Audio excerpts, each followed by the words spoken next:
कोशिश करने वालों की हार नहीं होती। श्वेता का बचपन से एक ही सपना था और संकल्प भी, मैं जॉब करूं। वो भी एक अच्छी गवर्नमेंट जॉब, जिसके लिए वह हमेशा जी तोड़ मेहनत करती रही।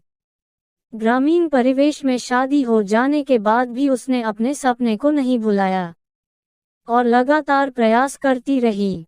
भाग्य से भगवान ने उसकी लगन और मेहनत का सिला दिया और उसकी एक सरकारी संस्था में जॉब लग गई।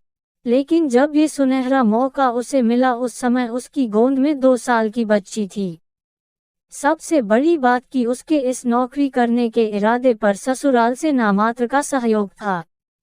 हालांकि सास चाहती तो बेटा बहू के पास सहयोग के लिए आ सकती थी, ताकि बहू अपने सपने को उड़ान दे सके, पर उन्हें बच्चे को घर छोड़कर बहू का बाहर काम पर जाना पसंद नहीं था।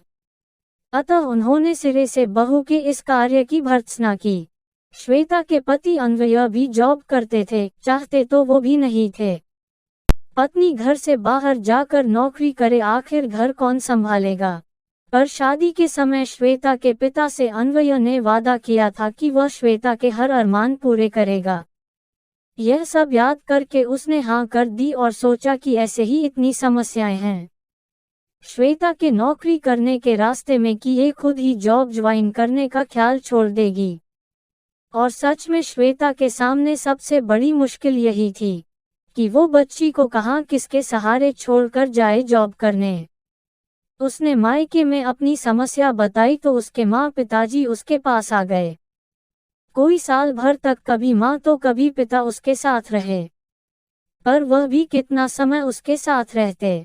श्वेता की बच्ची किसी तरह 3 साल की हो चुकी थी, पर समस्या अभी भी यही थी कि उसके ऑफिस चले जाने पर बेटी किसके पास रहे।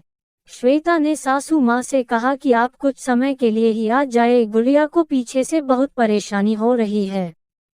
तो उन्होंने सिरे से श्वेता को ही डांट पिला दिया।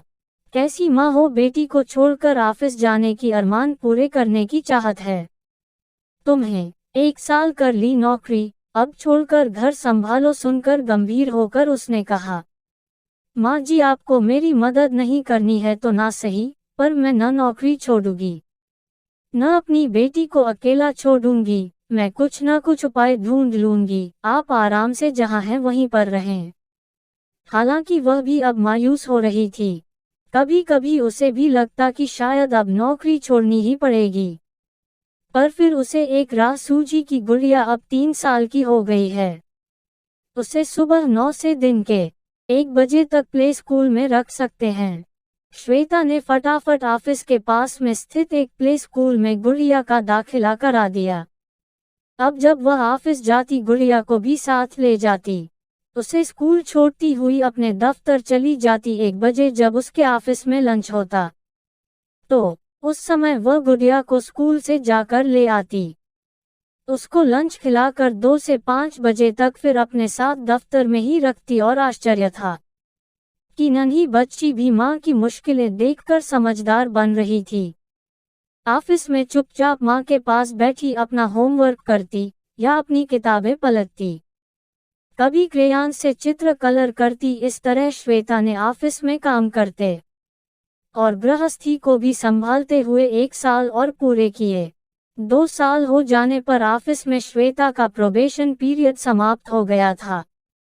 अब वह शिशु देखभाल संबंधी अवकाश भी ले सकती थी, जैसा कि सरकारी कार्यालयों में महिला कर्मचारियों को मिलता है।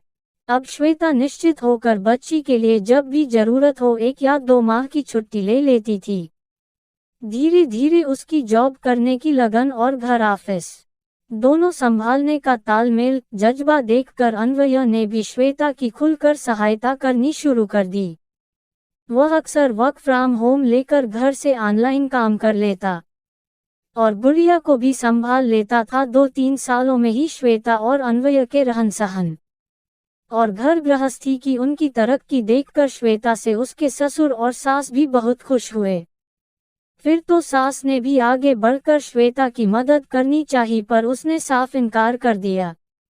माँ जी अब ये उपकार आप तो रहने ही दीजिए। उसके लिए सास द्वारा अपनी गलती महसूस किया अन्वय के कहने पर श्वेता ने उन्हें क्षमा कर दिया और पांव छूकर आशीर्वाद लिया।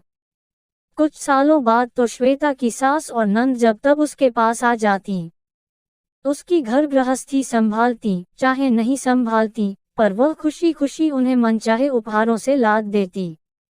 जहां श्वेता की सास बहुओं के नौकरी करने के खिलाफ थी, वहीं अब तो वह हर किसी औरत को पढ़ी लिखी और हो सके तो नौकरी करने वाली बहू लाने की हिदायत देती हैं। इस तरह कुछ शुरुआती मुश्किलों के दौर सहने के बाद भी श्वेता ने हिम्मत नहीं हारी और अपने सपनों को उड़ान दी। सच है कि कोशिश करने वालों की हार नहीं होती।